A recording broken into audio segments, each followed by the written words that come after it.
Dillian the Body Snatcher right here. It's a champ. Big up to Sporting Icon. Subscribe. Otherwise, I might pay you guys a visit. So Tyson Fury has given his thoughts on the WBC replacing Dillian Whyte with himself as Deontay Wilder's WBC heavyweight mandatory challenger. Now, as we know, Tyson Fury and Deontay Wilder, these guys have already have a signed deal in place where these guys will have a rematch on February the 22nd. And nobody was blocking that. Not Dillian Whyte, not Eddie Hearn, not the fans. Nobody was blocking that. But what people wanted was Dillian Whyte to fight the winner. That's what people wanted. Because Dillian Whyte, he's been number one for, I don't know, it must be over 2 years now. And as we know, Deontay Wilder, he's not going to give Dillian Whyte a voluntary shot at the WBC heavyweight title for whatever reason it may be. Whether it's politics, whether it's fear, whatever it may be, he's not going to give Dillian Whyte that voluntary position. And again, we have proof of that with the fact that Deontay Wilder, he openly said to the world that if Dillian Whyte, if he fights Luis Ortiz and beats Luis Ortiz, then he's guaranteed to get me next. Now, of course, the Wilder fans, they run with that one, but they ignore and they cut out of their conversation a factual part of this, which is Dillian Whyte sent a message to Deontay Wilder, and he says, I will fight Luis Ortiz. Not only that, but I will knock him out. And when I do, you need to sign something that says that you will fight me next. No voluntaries, no swerving here, not going anywhere else. You come to me next. Deontay Wilder then responded to Dillian Whyte, no, that's not going to happen. I ain't going to sign anything. I can freeze you out for 2 years, all that kind of thing. Again, not opinion, fact. So basically, Deontay Wilder lied to the world is what he done, and Dillian Whyte exposed it. Again, go to the DAZN YouTube channel and you can see that. Now, Tyson Fury has, of course, now replaced Dillian Whyte. But Dillian Whyte, as I said, he's been number one for God knows how long. And we'll get into Tyson Fury's statement in a second. But he should have already had a world title shot by now. But last time, he defeated Oscar Rivas. Now, again, it's important to remember, because there's too many people out there just don't seem to lodge this in their brains. Dillian Whyte passed all of the testing that Deontay Wilder has to take. Passed all the testing that Tyson Fury has to take. Luis Ortiz has to take. Any top 15 ranked fighter must take VADA. Dillian Whyte passed all of it. The UCAD is additional.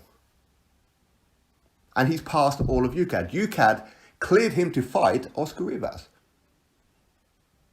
But there is a query over one of the tests. We don't know what that query is. We don't know, but too many people are quick to judge, talk about B sample. Anybody who runs around talking about B sample, you don't know what you're talking about.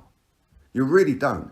Now, that bit aside. So what's happened is the WBC, they've made it look like Dillian Whyte is guilty before any kind of proof, before any kind of hearing, before anything. And quite what's taken so long, I have absolutely no idea. But they have made him look guilty by suspending his interim world heavyweight title and his mandatory position. The interim world title means that, for example, right now you've got Wilder versus Tyson Fury, which was already signed a while ago. If Deontay Wilder pulled out of that fight, whether it's through injury, whether it's through suspension, whether it be through just didn't want to fight him, whatever it may be, Dillian Whyte would replace Deontay Wilder as the WBC heavyweight world champion. That's what interim world champion means.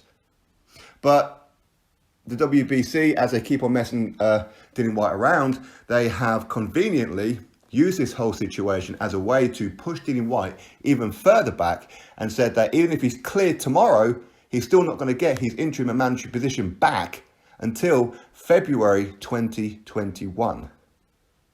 But yeah, they're quite happy to give passes to the likes of Martinez, to the likes of Avni Yildirim, to Canelo, and quite a few other people who have actually failed their VADA test. But Dillian Whyte never failed VADA. Now, Tyson Fury, of course, he is the replacement. And Tyson Fury is as perplexed about this situation as you and I are, where he says he doesn't quite understand why they're doing it. In fact, we'll get straight into Tyson Fury's statement. This is what Tyson Fury had to say.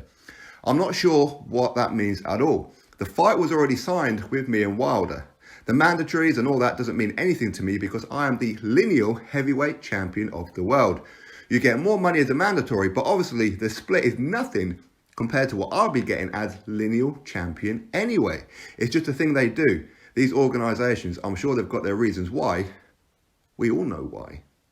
Tyson Fury statement.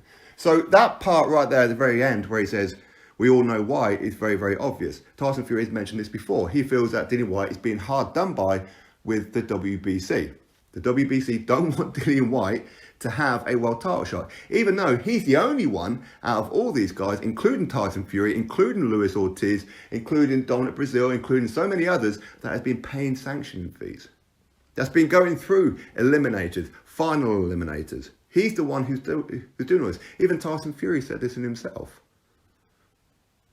So the WBC installing Tyson Fury as mandatory makes no sense whatsoever. It makes no sense because the fight was already signed.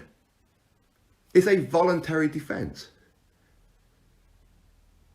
In addition to that, he's got a voluntary defence and he's going to have another one against Tyson Fury straight after. So the whole of 2020 is wiped off. So why install Tyson Fury as mandatory? It makes no difference, none whatsoever.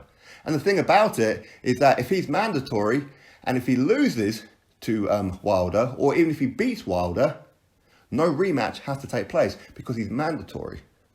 Mandatory, you don't need no rematch clause. You don't need one. A voluntary, you can insist on one. So does that mean if Tyson Fury defeats Wilder, he doesn't have to rematch him again?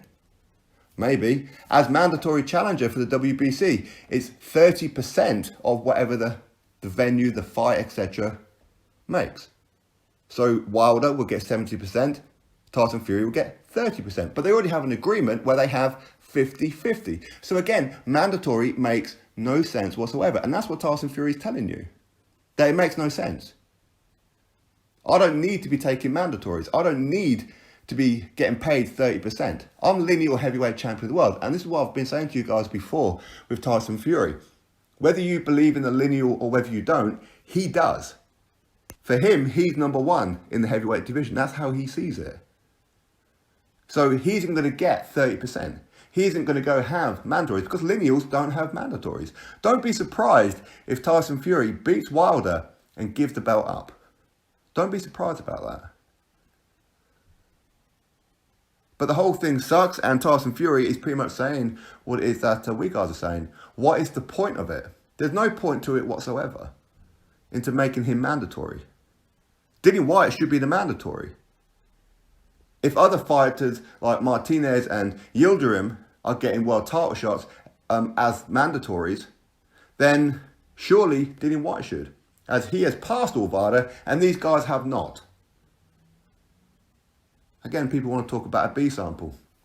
Seriously, think about what it is that you're saying. Quite where you're getting this from. That shows your lack of understanding as to what a UCAD and a VADA test and everything is. People just go, okay, what about a B sample? That's all they care about, B sample. But there's so much more to it.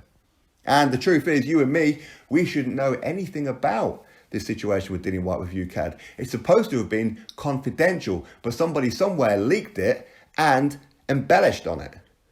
Because we know some of the things that have come out are not right.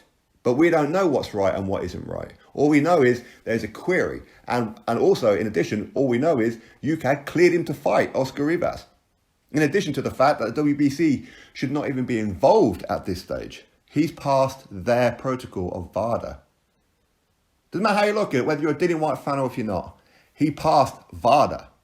And what they have done to Dillian Whyte over the past 2 years and now shows that they don't want him as a mandatory challenger. They don't want him. Mauricio Sulaiman is a slug. Or he's easily manipulated by those on the board who don't want Dillian Whyte there. Why? Because some of these guys work for the PBC. Do they not?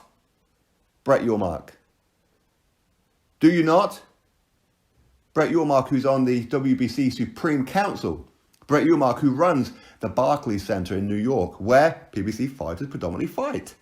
In addition to the fact he works for Al Heyman. So in other words, he's getting paid by Al Heyman. So is Mauricio Sulaiman listening to him? I don't know. Maybe Brett Yormark is a legit guy. Maybe he's not biased. But from the outside looking in, it seems like a conflict of interest, doesn't it? But there's so many other things as well. I mean, we could talk all day about it, but listen, we're going to wrap it up because the fact is Tyson Fury doesn't understand either why he's being replaced as mandatory. He doesn't need to be mandatory. He's Lineal Heavyweight Champion. You want to talk about a franchise champion? Effectively, a lineal champion is a franchise champion. Is it not? You don't have mandatories. You go fight whoever the hell you want to fight. That's how it works. So installing Tyson Fury as mandatory when he's not getting mandatory privileges because he's getting more privileges than what the mandatory does. So what's the point of it? This is just another sign of the WBC not knowing what it is that they're doing. Fact.